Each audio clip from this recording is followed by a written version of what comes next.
As we were getting ready to start the day, I met a lot of you as you were coming in. I recognize a lot of familiar faces. How many of you have been in one of my courses at some point in time? Show of hands. Quite a few. And how many have not? You've just kind of, who is this character? Okay.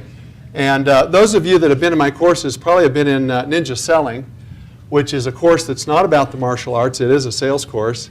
And it's called Ninja Selling because one of our best salespeople, his nickname was the Ninja. So I just named the course after him. It has nothing to do with the martial arts or anything like that. But what I was asked to talk about was selling in this economy. And what I notice is that we have people that I know in this market that are having their best years ever. The market's very tough.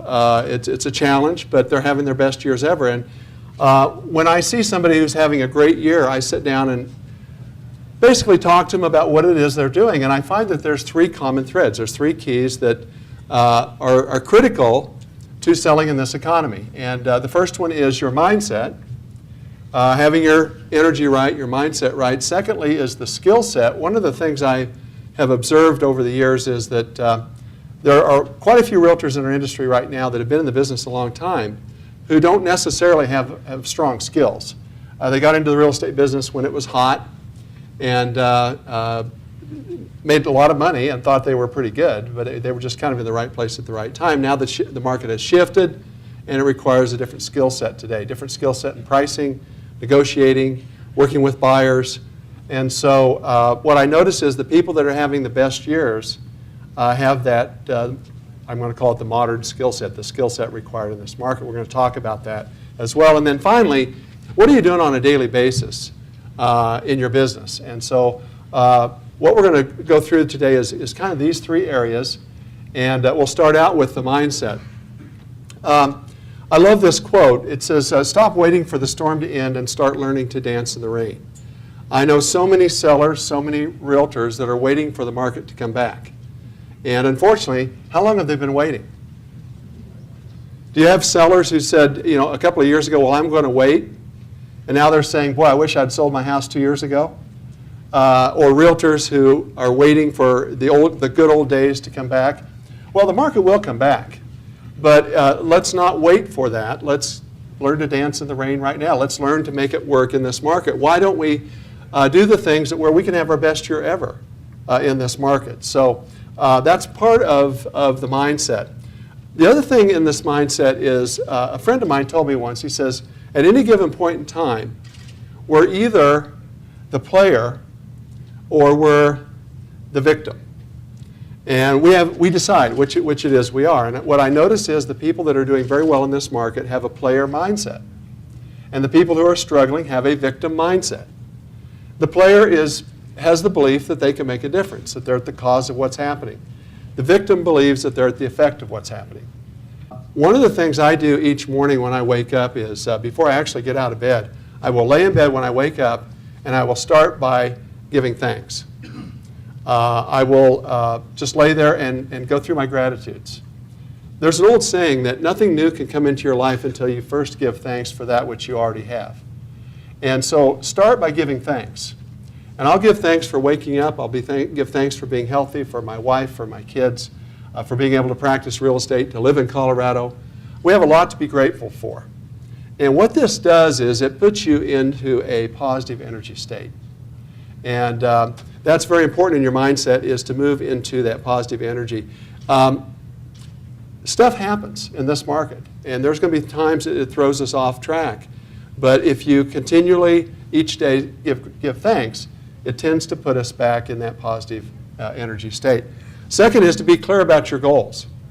Have goals. It's what gets us up in the morning. Stay focused on those goals. It helps provide the motivation and kind of that rudder, if you will, in direction. I had a person say to me one time, they said, you know, everything in your environment either gives you energy or takes energy away, including people. And there's an old saying that your income is the average of the 5 people you spend the most time with. Introduce me to your 5 best friends. Let me spend some time with them. I'll tell them an amazing amount about you. Your wealth is the average of the 5 people you hang out with. Birds of a feather what? Flock together. So who are you flocking with?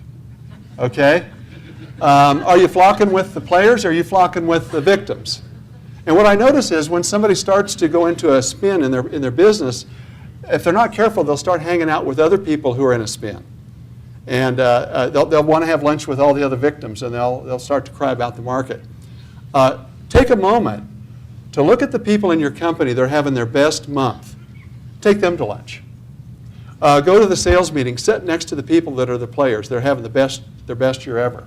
Ride on tour with the people that have the best year ever. Spend time with the players.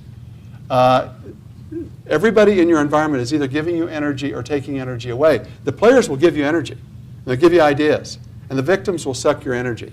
And so a lot of it is controlling your environment. Also, control your self-talk. The books you read, very important. The radio that you listen to, I would encourage you not to listen to talk radio.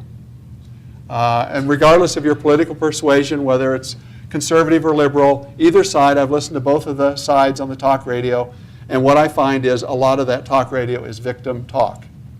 There's a lot of fear, there's a lot of, oh, isn't it awful? They explore all the things that are wrong. That is not a positive mindset. Instead, listen to books on tape. Listen to good sales books. Listen to upbeat music. But control what you're listening to. And then another thing to think about is that, you know what, no matter really what happens, there's always a market. We're in one of the three basics of life: food, shelter, and clothing. There's always a market for what we do.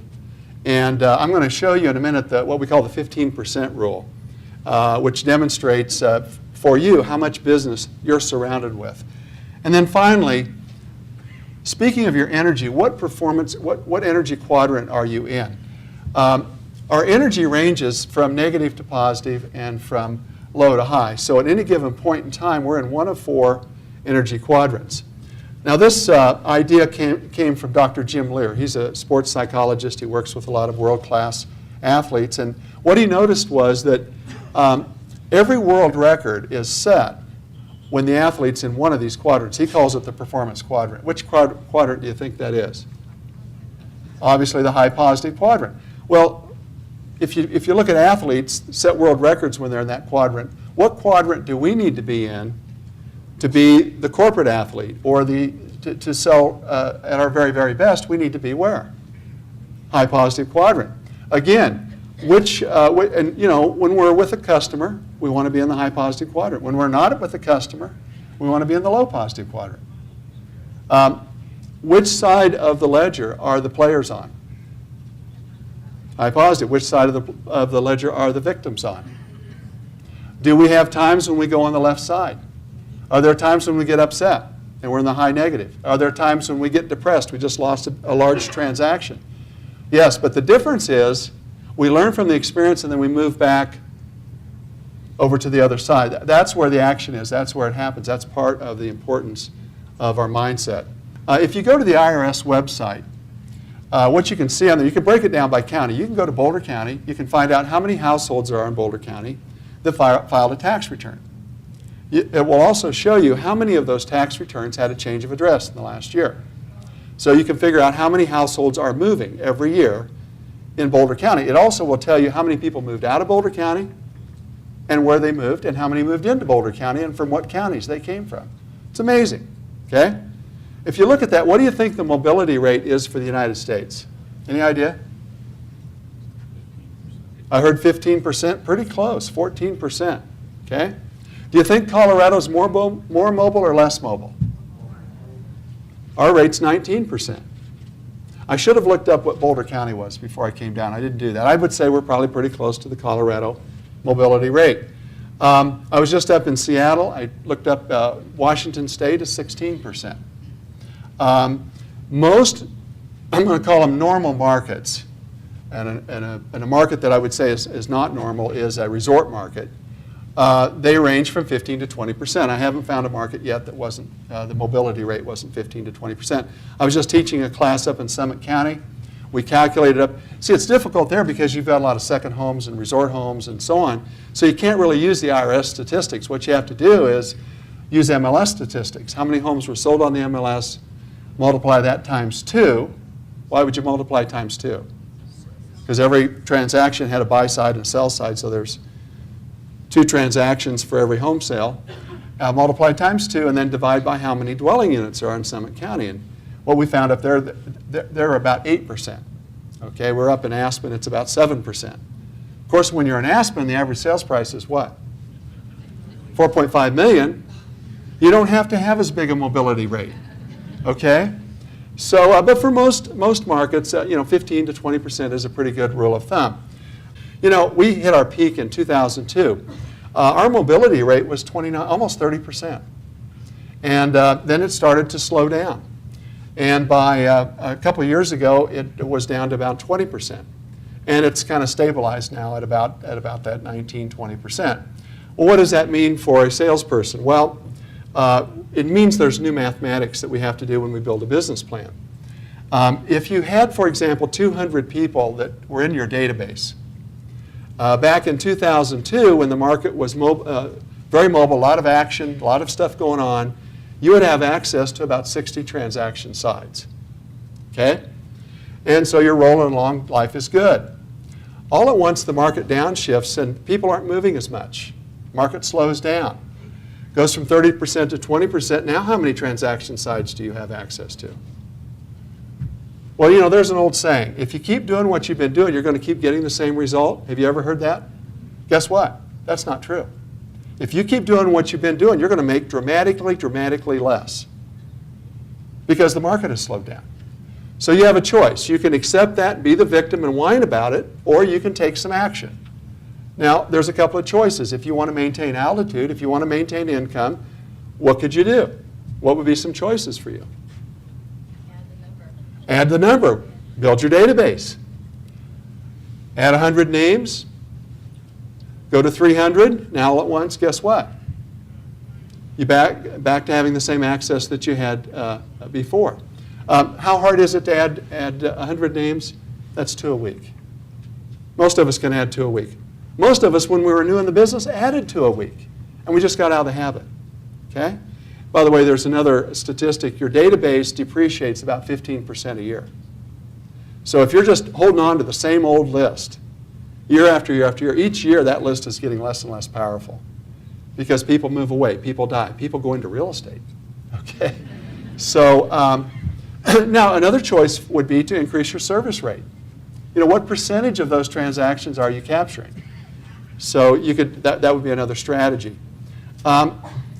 So mindset. Mindset's very, very important. Be in the right energy quadrant. Okay? There's always a market. Control your environment. Hang out with people that are going to give you energy rather than take energy away. By the way, are there certain sellers that can suck your energy? Yes. And one of the beauties of this market is you don't have to take every listing. Okay? And there might be times when we're wise to walk away. If it's mission impossible, why would you take on that assignment? Okay? One of the philosophies of ninja selling is this. We can only help people who are coming towards us. We cannot help people who are moving away from us. If they're moving away from us, it's because they're what we call distancing from us. And the way you can tell that somebody's distancing from you, you'll get a feeling in your body that you're pursuing. And if you're pursuing, it's because they're distancing. And the harder you pursue, the harder they what?